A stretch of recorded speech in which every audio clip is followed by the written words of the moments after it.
Dan sekarang melalui program Pak Kapolri ada salah satunya adalah layanan call center 110. Layanan call center 110 ini juga dapat dimanfaatkan oleh masyarakat untuk mempermudah menyampaikan laporan situasi.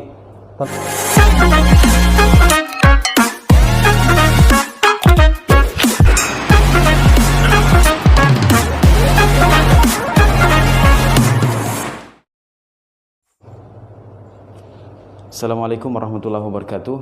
Selamat sore dan salam sejahtera untuk kita semuanya. Pada kesempatan sore hari ini menjelang malam, saya bersama Kapolres Alor AKBP Agustinus Christmas SIK. Pada kesempatan kali ini, sebagaimana yang kita jadwalkan sebelumnya, kita akan melakukan talk show atau bincang santai di ruang Mapolres Alor dengan tema pada kesempatan sore hari ini adalah menyoal supremasi hukum di tanah seribu peradaban, dengan subtemanya adalah menggelar keadilan hukum menuju presisi Polri. Nah, sebelum kita masuk pada tema diskusi pada kesempatan sore hari ini, saya ingin menjelaskan sedikit tentang tema yang mungkin sebelum kita melakukan diskusi ini ada beberapa tanggapan dari netizen atau beberapa pemirsa di Bidik TV, adalah soal di tanah seribu peradaban. Nah, ada yang mengatakan bahwa tanah seribu moko, ada juga yang mengatakan tanah seribu peradaban. Nah, mungkin saya perjelaskan sedikit kenapa kita memberikan judul tanah seribu peradaban, karena di Kabupaten Alor ini sendiri adalah kabupaten yang begitu banyak bahasa, yang bahasa itu sendiri merupakan salah satu dari unsur atau menjadi salah satu unsur adanya peradaban pada masa lalu di wilayah tersebut. Ini juga lah yang menjadi alasan mengapa di Bidik News mengangkat tema dengan seribu peradaban. Juga di Kabupaten Alor ini sendiri dikenal dengan kabupaten yang sangat toleran di daerah Nusa Tenggara Timur atau bahkan di seluruh Indonesia. Oleh karenanya tidak membuang-buang waktu yang lama, kita masuk pada bincang santai kita pada kesempatan sore hari ini adalah tentang supremasi hukum di tanah seribu peradaban. Nah, sudah bersama saya ini Bapak Kapolres. Sebelumnya kami ucapkan terima kasih yang tak terhingga sudah memfasilitasi tempat di kediaman di Mapolres Alor. Dan pada kesempatan hari ini kita ingin berbicara soal proses hukum. Jadi di tataran kepolisian itu sendiri ada beberapa hal yang mungkin bisa kita sama-sama saksikan.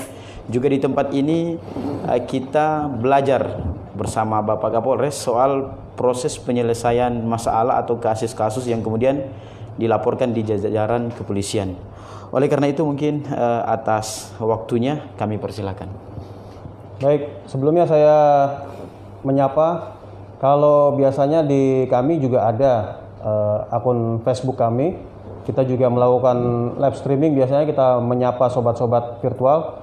Ini mohon maaf kalau untuk di Polres kami menyapanya dengan sobat virtual, supaya kepolisian juga lebih ramah juga kepada teman-teman netizen. Ya, kami sebagai sobat virtual Polres Alor. Jadi saya selamat sore kepada semua sobat virtual Polres Alor yang tadinya ada kita online juga di live streaming, bincang-bincang ataupun dialog dengan beberapa tema, dengan beberapa narasumber. Dan saat ini terima kasih juga dari Bidik TV ya, dari Bidik TV untuk melakukan bincang-bincang juga. Ini untuk menambah wawasan kita bersama. Apa sih yang dikerjakan oleh Polres Alor? Karena juga sesuai dengan program dari Pak Kapolri presisi ini juga lebih mendekatkan diri kepada masyarakat. Beberapa permasalahan-permasalahan yang ada di daerah juga bisa diselesaikan dengan baik, baik itu melalui jalur hukum, jalur restoratif justice, ataupun jalur-jalur pembinaan-pembinaan kemasyarakatan lainnya. Mungkin itu yang saya sampaikan sebagai kata-kata pembuka. Dan sebagaimana tadi disampaikan dari host juga, bahwa di sini adalah tanah terjanji, surga di timur matahari. Banyak sekali istilah-istilah yang digunakan oleh masyarakat di Kabupaten Alor ini untuk mengangkat nama Alor ini sendiri. Dan terus terang, saya ketika pertama kali datang di Kabupaten Alor ini sendiri, saya juga melihat bahwa harmonisasi toleransi, kemudian jiwa gotong royong masyarakat Alor ini sungguh luar biasa. Ini juga secara turun-temurun diturunkan daripada pendahulu-pendahulu kita yang meletakkan suatu pondasi ataupun dasar yang kokoh demi terjaganya harmonisasi, toleransi, baik itu antar umat, antar suku beragama yang ada, sehingga kita lihat sendiri bahwa mayoritas permasalahan-permasalahan yang ada di Alor ini bisa kita sama-sama bicarakan, baik itu dengan tokoh agama, tokoh adat, sehingga toleransi dapat terjaga dengan baik. Demikian. Baik, terima kasih Bang Kapolres. Ini panggilannya yang lebih ramah, lebih dekat apa nih? Ya, sama Pak Kapolres nih. Pak Kapolres saja ya. Jadi terima kasih atas ya pembukaan yang tadi Bang Kapolres sampaikan, netizen semuanya. Pada kesempatan ini juga kita ingin mendengarkan sedikit bagaimana sih proses penyelesaian masalah atau laporan yang ada di lingkup Polri itu sendiri. Mulai dari sejak masuknya laporan harus melewati apa dan bagaimana, ya mungkin bisa diperjelas sehingga netizen atau pemirsa sekalian bisa mengetahui proses-proses tersebut. Baik, saat ini juga kepolisian melalui program presisi Pak Kapolri itu semakin ramah kepada semua masyarakat, termasuk masyarakat virtual.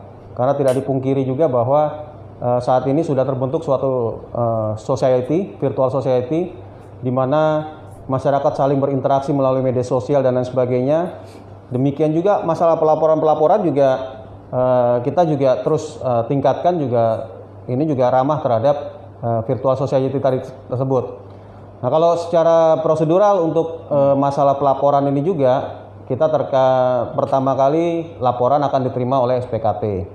Nah, dari semua laporan, baik itu terjadinya kecelakaan, baik itu terjadinya tindak pidana, mungkin yang paling banyak di sini adalah masalah penganiayaan, kemudian pengeroyokan, kemudian minum mabuk dan lain sebagainya. Itu awal pertama diterima oleh SPKT. Nah, dari SPKT itu kemudian disaring dan disampaikan kepada Satreskrim. Dari Satreskrim kemudian mendalami juga, melakukan klarifikasi ataupun interogasi kepada para pihak. Nah, apakah permasalahan-permasalahan ini dapat dikatakan suatu tindak pidana? Tentunya melalui proses penyelidikan. Jadi tidak serta-merta semua permasalahan kemudian langsung ditangani oleh Satreskrim. Ada juga mungkin nanti misalkan ada pelaksanaan mediasi dan lain sebagainya, Satreskrim bisa melakukan mediasi dan juga dibantu oleh Satbinmas untuk melakukan proses-proses tersebut. Ya, tentunya semua laporan-laporan yang diterima oleh kepolisian dari masyarakat ini tentunya pasti akan kita tindak lanjuti. Dan sekarang melalui program Pak Kapolri ada salah satunya adalah layanan call center 110. Layanan call center 110 ini juga dapat dimanfaatkan oleh masyarakat untuk mempermudah menyampaikan laporan situasi. Tentunya ini juga harus direspon dengan cepat. Inilah resiko kita kepolisian ketika ada masyarakat melaporkan melalui 110, layanan call center 110. Kemudian piket yang ada akan mendatangi TKP, kemudian akan meng-cross check juga kepada si pelapor yang nomor handphonenya tercatat jelas di layar 110. Sehingga interaksi antara kepolisian dengan masyarakat yang melaporkan itu dapat dengan cepat terlayani. Dan tentunya dari laporan tersebut tentunya harus bisa kita klarifikasi kemudian. Dengan cara setelah kita mendatangi, kemudian si pelapor juga kita mintai data keterangan apa segala macam, apakah pelapor itu adalah orang yang melihat, itu adalah sebagai saksi, mendengar langsung, atau bahkan mungkin si pelapor ini adalah orang yang menjadi korban daripada tindak pidana yang dilakukan. Oleh karena itulah proses-proses klarifikasi itu untuk membuat jelas suatu perkara apakah ini masuk dalam tindak pidana atau bukan. Dan prosesnya itulah yang harus terus kemudian setelah melakukan beberapa klarifikasi oleh beberapa pihak, kemudian kita lakukan gelar untuk kemudian apakah dari tindak pidana kejadian ini bisa kita katakan tindak pidana untuk bisa ditingkatkan dari penyelidikan ke penyidikan. Baik, terima kasih Pak Kapolres. Sebelum kita lanjut lebih jauh soal pembahasan pada kesempatan sore menjelang malam hari ini, saya ingin kembali sedikit dengan kedatangannya Pak Kapolres di Polres Alor di Alor ini sendiri. Ini sudah kira-kira 10 bulan berjalan ya kedatangan Pak Kapolres ini. Nah, apa kemudian program yang sangat krusial yang Pak Kapolres jalankan, atau program yang menjadi program yang paling bagus di antara program-program yang lainnya yang kemudian dikerjakan terlebih dahulu dari program yang lain, itu seperti apa kira-kira di program Pak Kapolres sendiri? Baik, dari awal pertama kita juga saya sebagai Kapolres Alor tentunya ingin kepolisian Polres Alor ini lebih dekat dengan masyarakat. Jadi beberapa kegiatan-kegiatan yang intinya kita menyapa semua masyarakat yang ada di Kabupaten Alor ini. Untuk program pertama yang saya lakukan ini adalah ngopi bareng, ngobrol pintar, ya, ngobrol pintar bareng Kapolres Alor. Dari ngobrol pintar itu kemudian kita juga bisa mendapatkan apa sih yang diinginkan oleh masyarakat terhadap kepolisian ini sendiri. Nah, dari ngobrol pintar itu kemudian kami juga ada program dari ini adalah perpustakaan keliling. Perpustakaan keliling Polisi Sahabat Anak. Di situ karena saya melihat sendiri bahwa ada beberapa kasus-kasus yang menimpa kepada anak-anak, terutama masalah kekerasan seksual, kemudian hal-hal lain yang menyangkut kepada anak, sehingga ini perlu pendampingan khusus dan lain sebagainya, sehingga kami terus dari Satreskrim khususnya unit PPA itu terus memberikan pendampingan terkait masalah-masalah yang menimpa kepada anak. Inilah juga kenapa perpustakaan keliling ini saya gagas kemudian untuk ke arah anak-anak adalah Polisi Sahabat Anak, itu supaya anak-anak juga lebih familiar kepada sosok polisi. Sosok polisi ini adalah bukan sosok polisi yang ditakuti lagi seperti dulu. Sering saya ajak guyon juga kepada anak-anak juga pada saat melakukan launching perpustakaan keliling. Mungkin kalau dulu anak-anak sering ditakuti, kalau misalkan tidak mau makan itu nanti ada Pak Polisi yang tangkap. Nah, padahal polisi itu datang untuk melindungi dan mengayomi. Oleh karena itulah program-program itu terus kita lakukan. Kemudian berkaitan dengan beberapa hal untuk mendukung kegiatan Bapak Kapolri dalam program presisinya, kita juga mempersiapkan Polres Alor ini lebih ramah kepada disabilitas. Ini juga kita persiapkan tempat-tempat ramah disabilitas juga ramah anak. Kemudian juga yang seperti tadi pertama saya sampaikan, ini program saya adalah dialog secara live streaming. Ini sudah beberapa kali kita lakukan melalui fanpage-nya Facebook Polres Alor, dan juga banyak dari netizen juga berinteraksi dengan kami di program tersebut, sehingga kita juga bisa memberikan penjelasan-penjelasan terkait beberapa hal yang kita tangani ataupun yang sedang terjadi di Kabupaten Alor. Contoh waktu itu berkaitan masalah COVID, kemudian juga berkaitan masalah ketahanan pangan. Ini tentunya program-program yang kami lakukan ini bersinergi dengan beberapa instansi, sehingga terlihat di situ bahwa polisi tidak bekerja sendiri. Polisi masih butuh instansi lain untuk bisa bersinergi, meningkatkan kapasitas maupun kapabilitasnya, sehingga kegiatan-kegiatan kepolisian itu bisa lebih ramah kepada masyarakat dan diterima oleh masyarakat. Kemudian juga yang terutama adalah masyarakat mendukung daripada kegiatan-kegiatan yang dilakukan oleh kepolisian. Baik. Ini yang sangat menarik tadi, sempat disebutkan juga bahwa ada pendekatan-pendekatan kemasyarakatan. Nah, ini yang saya rasa cukup menarik karena di daerah NTT khususnya di Kabupaten Alor itu sendiri memang sebelum-sebelumnya polisi itu dianggap sebagai sesuatu yang menakutkan dalam tanda kutip. Biasa saja juga ini terjadi pada ibu-ibu yang ketika mendidik anaknya, misalnya kalau tidak mau makan dibilang ada polisi dan sebagainya. Nah, ini yang cukup menarik sekali. Namun ada juga yang lebih menarik dari hal ini, yaitu tentang kekerasan seksual bahkan terhadap anak di bawah umur bahkan. Nah, ini juga beberapa kali kejadian ini terjadi di jajaran di lingkup pemerintah daerah Kabupaten Alor ini sendiri. Nah, yang ingin kita tanyakan adalah ketika terjadi predator, ya kita anggap saja bahwa ini merupakan predator karena merupakan kejahatan. Nah, ketika terjadi hal-hal seperti ini, apakah bisa tindak pidana ini masuk kita lakukan restoratif justice atau kita lakukan pendampingan untuk bagaimana caranya kedua belah pihak bisa saling memaafkan? Kira-kira bisa tidak dengan kejahatan seperti ini? Atau anggap saja bahwa bukan anak di bawah umur, sama-sama sudah dewasa dan sebagainya. Apakah tindakan ini bisa ada restoratif justice atau tidak? Kira-kira bagaimana? Dalam suatu kasus-kasus tertentu, tentunya kita juga melibatkan dinas PPA ataupun psikolog anak ya. Mungkin kalau misalkan dua-duanya sama-sama masih anak di bawah umur, kemudian juga ada hal-hal lain berkaitan masalah psikologis anak dan lain sebagainya, ini tentunya juga melalui beberapa tahapan. Tidak serta-merta kemudian semua kasus terhadap kejahatan terhadap anak ini kemudian kita selesaikan juga dengan secara restoratif. Kalau untuk kasus-kasus yang berkaitan mungkin ada beberapa kasus kami tetap tindak lanjuti, bahkan saya mengambil kebijakan di sini terhadap predator-predator anak ini tidak kita berikan penangguhan penahanan. Ini suatu kebijakan yang mendapat respon baik dari KPAI maupun kemudian juga dari psikolog anak maupun juga dari dinas PPA.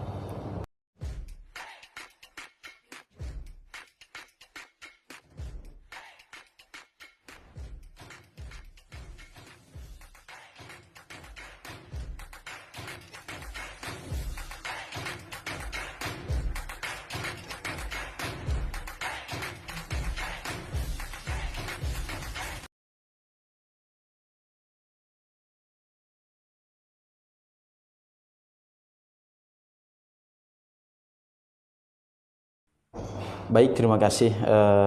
Tadi ada iklan ya, sedikit ada gangguan jaringan. Kita lanjutkan perbincangan kita pada sore hari ini. Ya, sebelumnya pembahasan kita tadi masuk pada persoalan kejahatan seksual pada anak. Nah, ini kejahatan seksual terhadap anak ini yang tadi justru tersangkut pada beberapa pejabat publik di jajaran pemerintah daerah Kabupaten Alor ini sendiri. Nah, itu tadi pembahasan kita mungkin sudah masuk pada yang hal-hal seperti ini, persoalan atensi Polri dalam hal menegakkan hukum pada orang-orang yang dianggap punya power atau punya punya pengaruh terhadap publik itu sendiri. Baik, terima kasih. Seperti yang tadi saya sampaikan, mohon maaf tadi ada terjeda iklan. Jadi seperti saya sampaikan bahwa supremasi hukum ini tidak melihat siapa dia, apa jabatannya, apa segala macam. Dan tentunya hal-hal inilah yang perlu menjadi perhatian kita bersama. Justru para pejabat publik harus bisa menjadi contoh dan lain sebagainya. Ini juga terbukti dari beberapa hal yang sudah kita laksanakan. Ini juga kasus-kasus tersebut kita upayakan, kita lakukan secara maksimal. Sehingga juga dari penuntutan sampai dengan sidang di pengadilan ini juga dapat dilakukan putusan-putusan secara maksimal juga. Mungkin itu. Baik, terima kasih. Ini kita semakin masuk pada berbagai kasus yang sempat diatensikan oleh jajaran Polres Alor. Saya ingin juga masuk pada beberapa kasus yang ingin kita perjelas. Sudah sampai di mana proses hukumnya dan sudah hasilnya sudah seperti apa. Dan ini juga ada terkait dengan laporan polisi dari pemimpin redaksi dari media juga tribuanapost.net Demas Mautuka yang mempolisikan ketua DPRD Alor kalau saya tidak salah ingat. Itu kita mendengar bahwa Polri dalam hal ini Polres Alor sementara melakukan klarifikasi ke Dewan Pers terkait dengan laporan-laporan seperti ini. Nah, ini yang ingin kita perjelas adalah apakah dan bagaimanakah laporan tersebut sehingga ini dipertanyakan atau didiskusikan dengan Dewan Pers. Nah, juga sempat kita mewawancarai beberapa netizen yang ada di grup di Facebook. Itu mereka mempertanyakan ketua DPR itu sendiri bukan seorang praktisi media, namun kenapa hal ini kemudian dikomunikasikan sampai bahkan ke Dewan Pers? Mungkin seperti itu pertanyaannya. Baik, sesuai dengan MOU kepolisian dengan Dewan Pers, segala sesuatu hal yang berkaitan dengan tulisan-tulisan di media, baik itu juga dilaporkan oleh berbagai pihak terkait tulisan di media, tentunya pertama kali langkah-langkah awal yang kita lakukan adalah kita mengklarifikasikan kepada Dewan Pers, sehingga kita bisa tahu secara jelas dari Dewan Pers menilai apakah laporan tersebut masuk dalam delik pers atau delik pidana umum atau biasa atau delik pidana khusus. Ini tentunya itulah langkah-langkah yang kita lakukan dalam kaitan terhadap semua permasalahan, bukan hanya satu permasalahan saja, sehingga kita bisa tahu jelas tindakan apa yang harus kita lakukan setelah dari penilaian dari Dewan Pers itu sendiri. Nah, dalam kasus ini apakah sudah ada titik terang dari laporan tersebut atau seperti apa? Ada beberapa kasus yang kami sampaikan ke Dewan Pers, dan sampai saat ini pun kami ada dari beberapa kasus itu juga belum mendapatkan surat balasan resmi dari Dewan Pers dari apa yang sudah kita sampaikan. Kita juga sudah berkomunikasi baik melalui email ataupun secara langsung kepada pihak-pihak ataupun yang berwenang untuk menerima laporan itu di Dewan Pers. Demikian juga kami pun dari kegiatan-kegiatan yang kami lakukan, kami juga mendapatkan penilaian bukan hanya pengawasan internal, tapi pengawas eksternal seperti Ombudsman itu pun juga akan mempertanyakan sampai sejauh mana Polres Alor itu telah melakukan tindakan-tindakan ataupun tindakan kepolisian yang dilakukan terhadap laporan-laporan masyarakat, sampai sejauh mana dilakukan. Ini juga kita mendapatkan pengawasan eksternal dari Ombudsman. Sehingga diharapkan dari tindakan-tindakan kepolisian yang sudah dilakukan mendapatkan penilaian yang baik dari masyarakat. Kemudian juga bisa memberikan penjelasan secara jelas. Selain SP2HP yang kita sampaikan kepada pelapor, ini tentunya juga tahapan-tahapan itulah yang perlu kita tindak lanjuti. Baik, terima kasih. Terkait dengan laporan-laporan masyarakat, saya tertarik dengan proses yang terjadi di kepolisian dari saat laporan itu masuk di SPKT, kemudian dilakukan penyelidikan, kemudian ada gelar perkara, kemudian masuk pada tingkat penyidikan. Seperti apa kasus tersebut hingga pada kelanjutannya, misal bagaimana setelah penyelidikan dan penyidikan ini kemudian orang yang dalam hal ini sebagai terlapor diminta untuk datang ke Polres atau di tempat pelaporan itu untuk memberikan klarifikasi. Nah, ini sampai berapa lamakah Polres memberikan dalam hal ini di aturan di kepolisian itu memanggil orang yang terlapor, dalam hal ini terlapor, untuk mengklarifikasikan laporan yang masuk, dan sampai berapa lama orang ini menjadi masuk dalam daftar pencarian orang, sampai berapa lama laporan itu masuk sehingga bisa timbul itu. Mungkin baik, terima kasih. Ini yang perlu kita clearkan bersama, jelaskan bersama. Tentunya kepolisian pun juga banyak keterbatasan, tapi tentunya kami juga sesuai dengan prosedur yang ada. Dari tahap-tahap tadi yang saya sampaikan, bahwa kemudian dilakukan penyelidikan, ada beberapa hal yang menghambat kita untuk melakukan klarifikasi para pihak.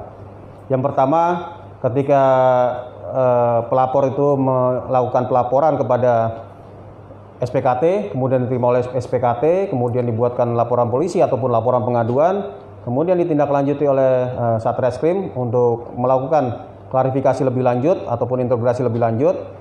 Ini terkadang kendala kita adalah dari si pelapor, ini kita mintakan untuk klarifikasi secara jelas, secara terang benderang.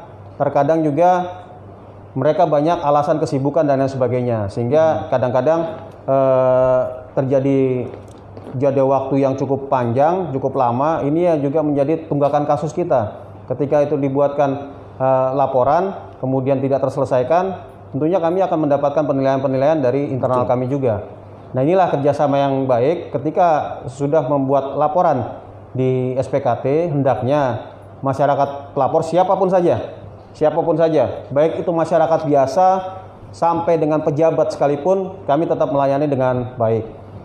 Nah, tentunya dengan itikat-itikat baik membuat laporan kemudian membuat klarifikasi laporan tersebut secara rinci sehingga kami pun juga bisa cepat untuk menindaklanjuti. Karena bukan hanya 1-2 kasus saja yang kita tangani, tapi banyak kasus yang kita tangani, dan masing-masing kasus ini pun juga harus tetap kita layani. Bukan berarti ketika yang pelapornya adalah seorang pejabat, kemudian kita serta-merta langsung mempercepat. Padahal dari laporan tersebut banyak yang harus kita klarifikasikan. Kok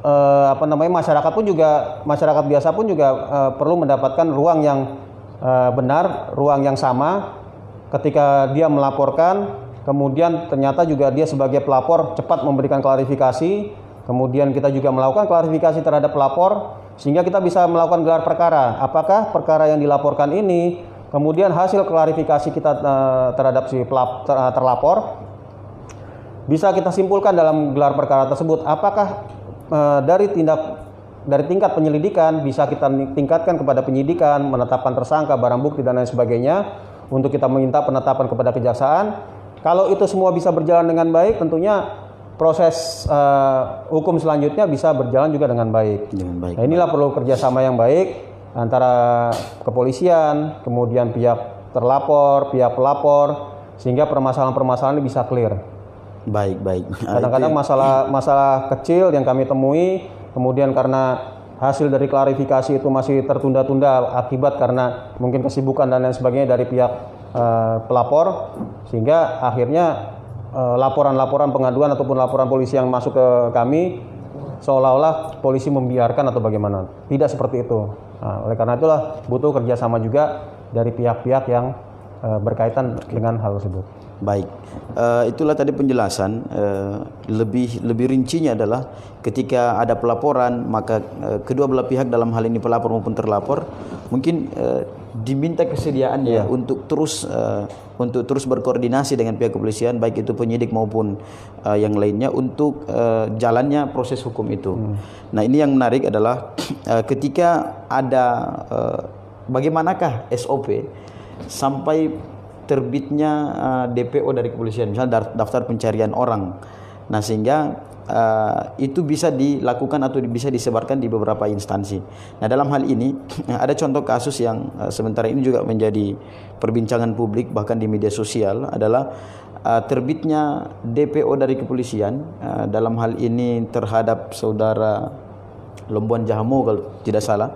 Itu dan kemudian disebarkan oleh Ketua DPRD Alor. Nah, ini ramai di media sosial yang juga mungkin kita ingin memperjelas kasus ini, apa SOP sampai pada orang ini masuk dalam DPO. Nah, yang kedua adalah jika sudah masuk dalam daftar pencarian orang, apa kemudian tindakan Polri terhadap orang yang kemudian menjadi subjek ini, yang menjadi subjek masuk dalam daftar ini.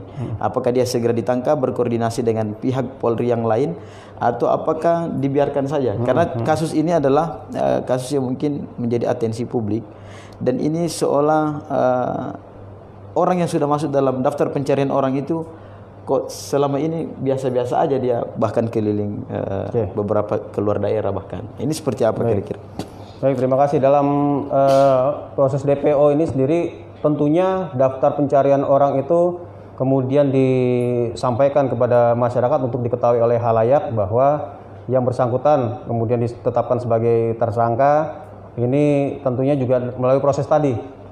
Karena mungkin dihubungi tidak bisa, kemudian kita kepolisian mencari yang bersangkutan sesuai dengan alamat tidak ketemu juga. Akhirnya kita mengeluarkan DPO. Ya, DPO supaya ada orang yang melihat ataupun tahu di mana dia berada, bisa memberitahukan kepada kepolisian sehingga kepolisian mudah untuk menindaklanjuti laporan-laporan sehingga ini untuk penyelesaian perkara kami juga. Terkait tadi yang disampaikan, itulah proses-proses kenapa seseorang itu bisa ditetapkan sebagai DPO dari tahap-tahap penyelidikan, kemudian penyidikan dia sudah ditetapkan tersangka seperti itu tadi. Jadi setelah tersangka baru karena setelah ditelusuri tidak ada sehingga bisa terbit daftar pencarian orang. Betul. Makanya untuk kita bisa menelusuri supaya menyelesaikan permasalahan tersebut, nah kemudian kita terbitkan DPO gitu. Dan DPO ini sebenarnya bisa diketahui oleh semua orang. Sehingga semua orang pun apabila dia tahu keberadaan di mana, Nah, ini juga bisa melaporkan. dilaporkan sehingga kami juga bisa cepat memproses ini. Baik, terima kasih. Dalam hal ini yang sempat kita singgung tadi adalah soal nama yang masuk dalam daftar pencarian orang. Ini cenderung bahkan dalam hal ini subjek yang namanya tertera dalam daftar pencarian orang ini bahkan memprakarsai dirinya. Saya ada di sini, saya ada di sini dan sebagainya. Nah, yang menjadi permasalahan, kami pernah juga mewawancarai beliau terkait dengan masuk dalam daftar pencarian orang itu. Yang beliau permasalahkan adalah daftar DPO itu kemudian yang pertama kali menyebarkan bukan oleh institusi Polri, tapi oleh oknum-oknum tertentu. Nah, ini seperti apa? Yang tadi Pak Kapolres sendiri menyampaikan bahwa ini daftar pencarian itu diketahui oleh khalayak, siapapun bisa berhak untuk mengetahuinya. Nah, bagaimana jika ini terjadi pada ada oknum-oknum tertentu yang justru lebih terdahulu memperoleh itu? Oke. Baik, memang ada beberapa laporan terkait masalah itu. Tentunya pada saat itu kami semua yang ada di Polres ini belum menjabat semua di sini. Oh iya. Jadi dari laporan-laporan itu tentunya akan kita tindak lanjuti dengan melakukan klarifikasi dengan pihak. Ya, kalau memang terbukti itu ada kesalahan administrasi di internal, tentunya pengawas internal, kemudian dari bidang pembinaan dan lain sebagainya, ya kita juga melakukan tindakan-tindakan pembinaan dan lain-lain. Tapi kalau misalkan memang tidak, ini sudah sesuai dengan prosedur dan lain sebagainya, tentunya mungkin siapapun, mungkin pada saat itu sudah tersebar, tapi ada seseorang yang mungkin menaikkan itu di Facebook atau lain sebagainya, itu kembali bukan dari diri kami sendiri, yaitu tadi DPO, pengertian DPO itu, supaya diketahui oleh khalayak tentang keberadaan. Nah, inilah yang perlu dipahami juga berkaitan masalah penetapan seseorang menjadi DPO. Kemudian kita pun juga dalam setiap permasalahan ada namanya tuntutan hukum atau tuntutan pidana, sanksi pidana. Ya, ada yang tidak ditahan, ada juga yang ditahan. Jadi untuk putusan sanksi-sanksi pidana di atas 5 tahun itu ditahan, tapi yang di bawah 5 tahun itu tidak ditahan. Ya, prosesnya namun tetap terjadi proses meskipun dia ditetapkan sebagai tersangka, dan ini juga menjadi hak daripada setiap orang untuk membela diri dan lain sebagainya. Itu adalah haknya yang sama. Jadi tidak membeda-bedakan. Dan itu nanti bisa pembelaan diri itu disampaikan di pengadilan. Baik. Nah, terkait masalah status tersangka dan lain sebagainya, itu tadi saya sampaikan, ada yang ditahan, ada yang tidak ditahan, ya seperti itu. Nah, baik, terima kasih. Kita lanjutkan pada diskusi sore kali ini adalah terkait dengan proses-proses hukum. Nah, ini yang mungkin kita supaya kita bisa sama-sama ketahui, juga pemirsa yang di rumah, itu persoalan tersangka. Nah, ini yang saya rasa cukup menarik karena tidak mudah ya di jajaran kepolisian itu menetapkan seseorang menjadi tersangka. Nah, ini tidak mudah karena prosesnya dari setelah menerima laporan, kemudian ada klarifikasi, polisi melakukan penyelidikan, setelah penyelidikan gelar perkara, kemudian setelah gelar perkara baru ada tindakan penyidikan. Nah, di penyidikan inilah baru diketahui orang ini patut dinaikkan tersangka atau tidak dengan 2 alat bukti yang cukup. Nah, ini yang menariknya. Nah, kalau sudah ada gelar perkara dan sudah ada penyidikan lebih lanjut, kemudian orang ini patut ditetapkan sebagai tersangka karena sudah ada 2 alat bukti yang cukup mendukung permasalahan itu. Nah, apakah kemudian mungkin dia pasti melakukan tindakan pembelaan terhadap diri. Nah, ini yang saya kira mungkin bisa diperjelas lagi kepada masyarakat, kepada netizen juga atau kepada pemirsa di Bidik News, adalah begitu sulitnya mentersangkakan orang, tetapi ketika dia sudah tersangka misalnya, ini kemudian berhasil dia adakan pembelaan terhadap dirinya, maka dia bisa di SP3-kan. Nah, ini yang cukup menariknya adalah untuk mentersangkakan tadi cukup sulit karena harus 2 alat bukti yang cukup melalui gelar perkara yang panjang, tetapi bisa ada SP3 setelah itu. Mungkin seperti apa kira-kira hal ini jika terjadi misalnya? Baik. Terkait masalah ini kan tentunya ada gelar-gelar tersendiri, gelar-gelar perkara terkait masalah penentuan daripada status dari terlapor menjadi tersangka atau atau mungkin dari terlapor juga dalam tahap penyelidikan ketika tidak ditemukan suatu bukti yang mengarah kepada peningkatan status itu menjadi tersangka di tahap penyidikan, itu tentunya bisa ada juga tahapan di surat penghentian dari penyelidikan. Iya, iya. Ini itu normalnya seperti itu, kita lakukan sesuai dengan prosedur semuanya. Tentunya juga dalam tahap-tahap penyidikan, bahkan seorang dikatakan sebagai tersangka dalam tahap penyidikan, kemudian di SP3 kan tentunya pasti ada bukti-bukti baru yang terkait masalah hal tersebut tidak bisa dipidanakan dan sebagainya, tentunya melalui gelar perkara yang cukup menemukan ada bukti-bukti lain bahwa yang bersangkutan tidak ada kaitannya dengan tindak pidana tersebut sehingga tidak bisa dikatakan sebagai tersangka dan sebagainya. Itu tentunya sudah melalui sebuah proses. Berarti setelah dia menjadi tersangka, kemudian dia melakukan pembelaan, di situ ada bukti-bukti baru yang muncul, kemudian orang ini bisa di SP3 kan gitu. Baik, dalam tahap penyidikan pun juga kita melakukan koordinasi dan komunikasi juga dengan kejaksaan. Ya, apabila memang ada beberapa hal juga yang menyangkut bahwa si tersangka tadi yang sudah ditetapkan sebagai tersangka ternyata dari hasil gelar yang bersangkutan tidak memenuhi unsur-unsur pidana, sehingga pada saat gelar kita lakukan SP3 penghinaan penyidikan terhadap si tersangka itu sendiri. Gitu. Baik, kita mungkin beranjak pada laporan-laporan lagi nih. Kita masuk pada laporan tadi soal proses hukum yang terjadi, SP3 orang menjadi tersangka dan sebagainya. Ini kita masuk pada laporan-laporan masyarakat. Itu di tahun 2017 ada pelaporan masyarakat dari Desa Tude soal pemakaian dana desa oleh aparatur desa. Itu ada netizen mempertanyakan itu. Dia ada mengirim pesan di WhatsApp kami bahwa sudah sampai di mana. Sedangkan ini laporan ini sudah masuk ke Polres Alor bahkan sejak 2017 silam. Baik. Mungkin seperti itu. Terima kasih ya Desa Tude. Ini sebenarnya kita sudah melakukan penghentian penyelidikan. Ini bahkan sampai kami dilaporkan, digugat pra peradilan di pengadilan negeri, dan itu dari surat penghentian penyelidikan kami pun juga sudah sesuai dengan prosedur di pengadilan, sehingga kasus tersebut pada saat di pra peradilankan pun juga tidak menjadi suatu permasalahan bahwa tindakan-tindakan kami sudah benar. Jadi itu tadi permasalahan-permasalahan apa yang dilihat dan lain sebagainya. Kita dalam rangka penindakan tindak pidana ini tentunya kita tidak mau asumsi-asumsi. Betul.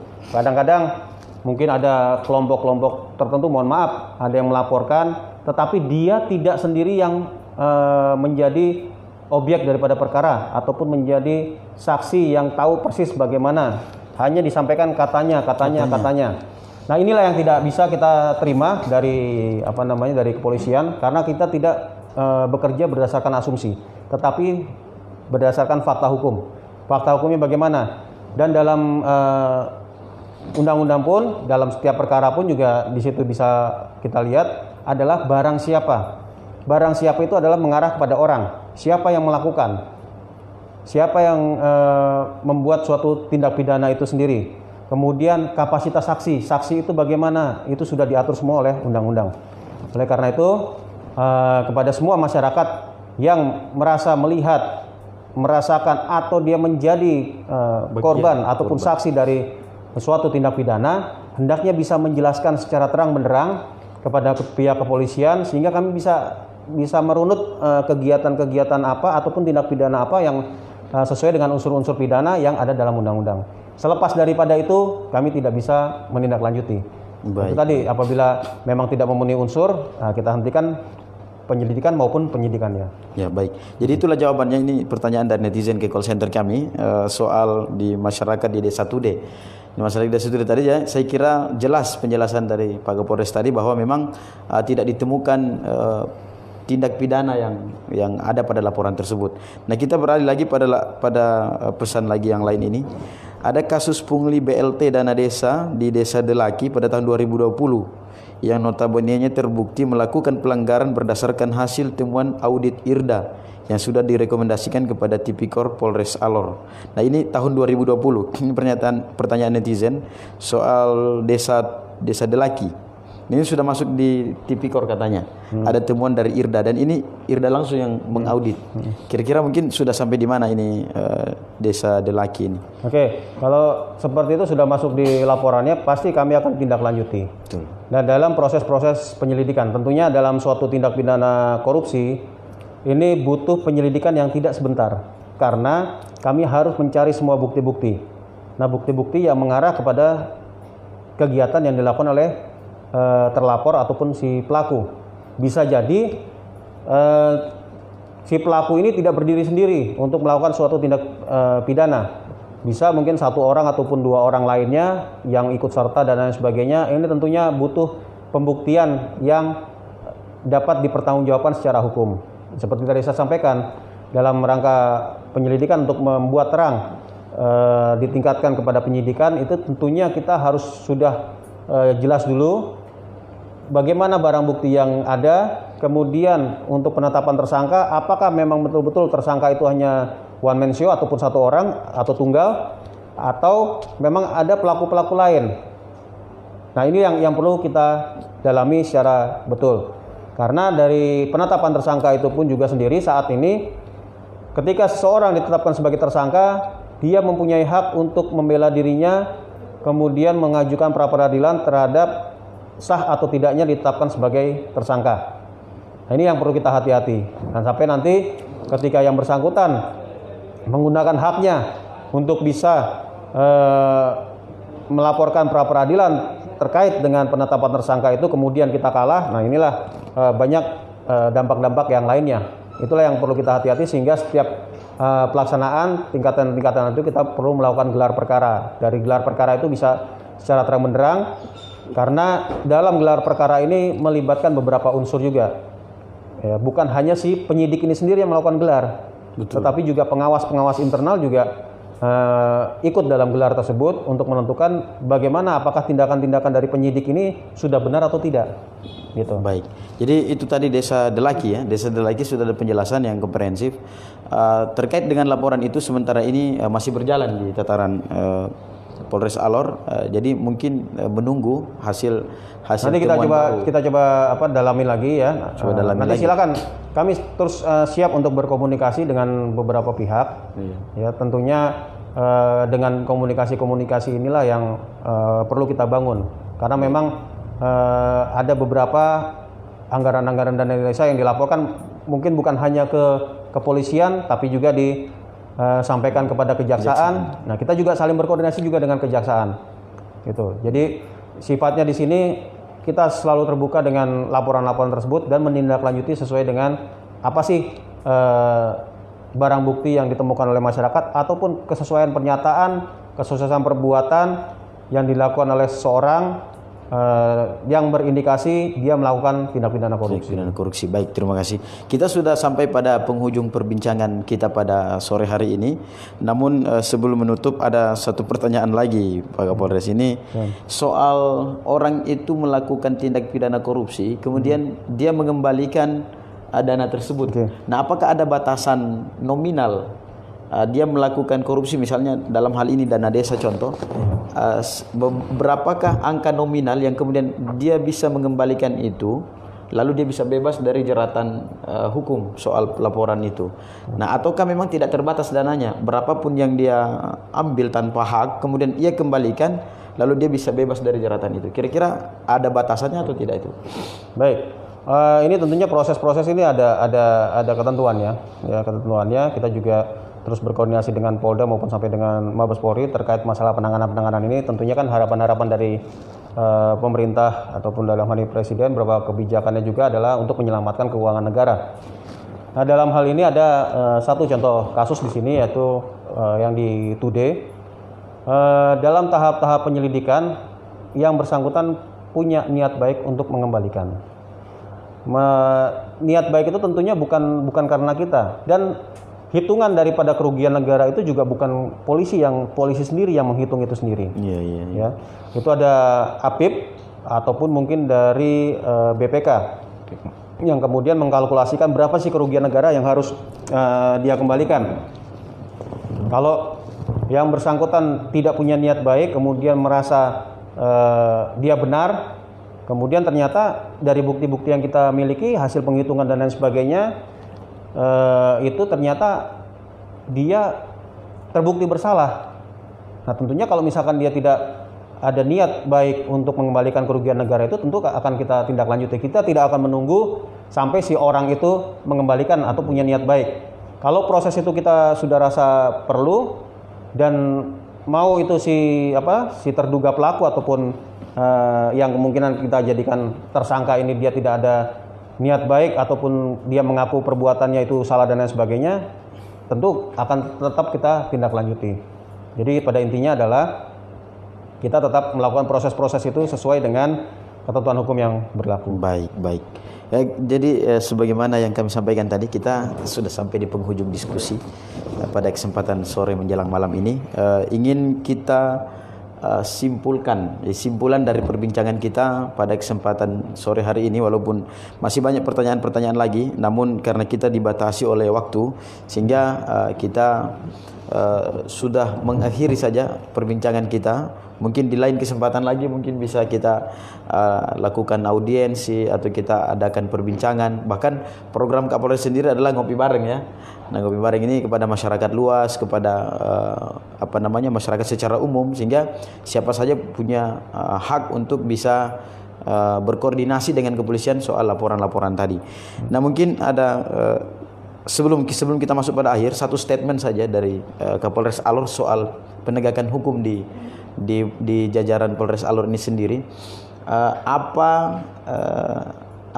Atensi yang paling tinggi dalam hal ini penyelesaian kasus-kasus yang terjadi, baik itu pidana maupun kasus-kasus lainnya yang mungkin terproses di Polres Alor.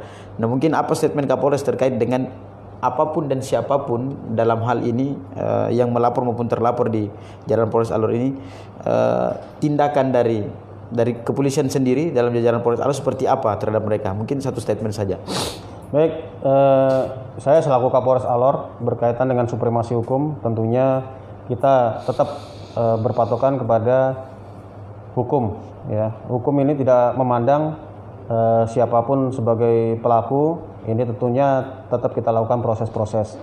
Nah, proses ini dari tingkat penyelidikan, penyidikan, kemudian sampai kita serahkan kepada penuntut untuk dilakukan tuntutan, ini tentunya akan memakan proses. Dan jangan takut bahwa kami tetap menindaklanjuti semua proses tersebut. Dan dalam program presisi Bapak Kapolri pun juga, ini kita juga dalam beberapa permasalahan-permasalahan yang dapat diselesaikan sesuai dengan ketentuan masalah restoratif justice, kami pun juga terus mengupayakan hal-hal tersebut. Karena apa? Karena ada hal-hal yang berkaitan masalah penyelesaian secara restoratif ini akan berdampak positif bagi masyarakat, bagi hubungan antar masyarakat juga.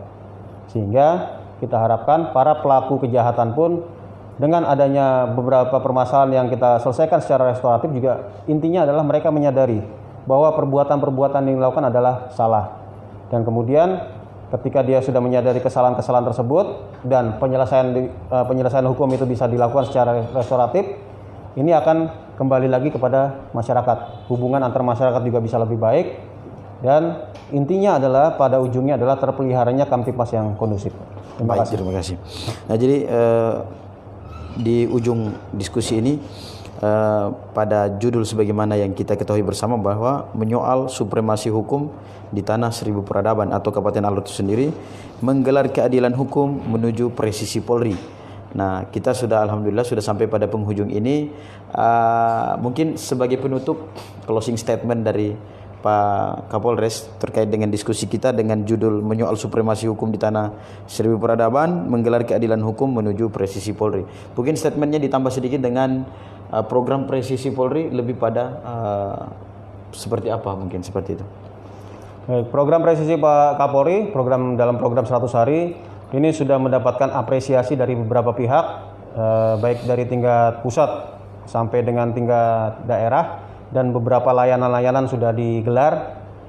Ini untuk membuktikan bahwa Polri semakin dekat dengan masyarakat, Polri semakin peka dengan apa yang kejadian-kejadian dalam masyarakat, sehingga Polri pun masyarakat pun juga lebih komunikatif dengan kepolisian dalam beberapa hal, program-program ataupun layanan-layanan yang diselenggarakan oleh kepolisian, baik dari sisi penegakan hukum maupun pembinaan masyarakat ataupun layanan-layanan kepolisian kepada masyarakat seperti SIM, STNK, kemudian juga terkait masalah SKCK dan lain sebagainya.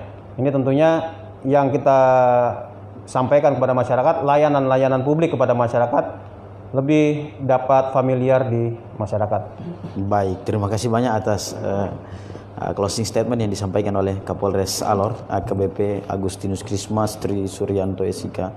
Nah, kita sudah di akhir diskusi pada bincang santai pada kesempatan sore hari ini. Kami ucapkan terima kasih banyak atas kebersamaan para netizen atau para pemirsa di Bidik News. Mudah-mudahan kita terus melakukan diskusi-diskusi ini, perbincangan-perbincangan ini, bahkan mempertanyakan kinerja dalam hal ini pemerintah, baik penegak hukum secara langsung APH, aparat penegak hukum, maupun pemerintah daerah, pemerintah provinsi, pusat, bahkan sampai ke pusat. Nah, ini juga kami sebelumnya berterima kasih atas waktu yang kemudian dan kesempatan yang kemudian diberikan oleh Pak Kapolres untuk bincang-bincang persoalan hukum di wilayah Polres Alor itu sendiri.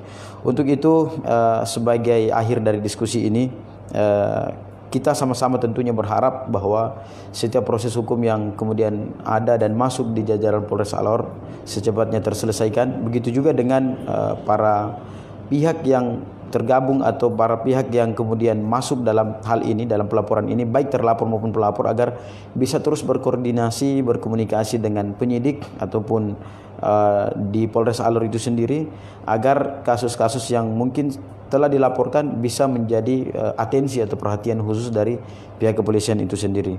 Oleh karena itu, kita juga sudah dengar bersama tadi bahwa kerjasama yang baik dari para pihak, bukan hanya dari kepolisian saja, karena kepolisian juga membutuhkan keterangan-keterangan, membutuhkan masukan-masukan dari masyarakat secara umum agar terselenggaranya proses hukum bisa dengan baik dan benar. Demikian kami dari Bidik TV, saya Syaban Sartono Abdullah Leki sebagai pemimpin redaksi di media Bidik News mengucapkan terima kasih yang tak terhingga atas kebersamaan kita sampai pada sore menjelang malam hari ini. Demikian, Assalamualaikum warahmatullahi wabarakatuh. Selamat sore dan salam sejahtera untuk kita semua.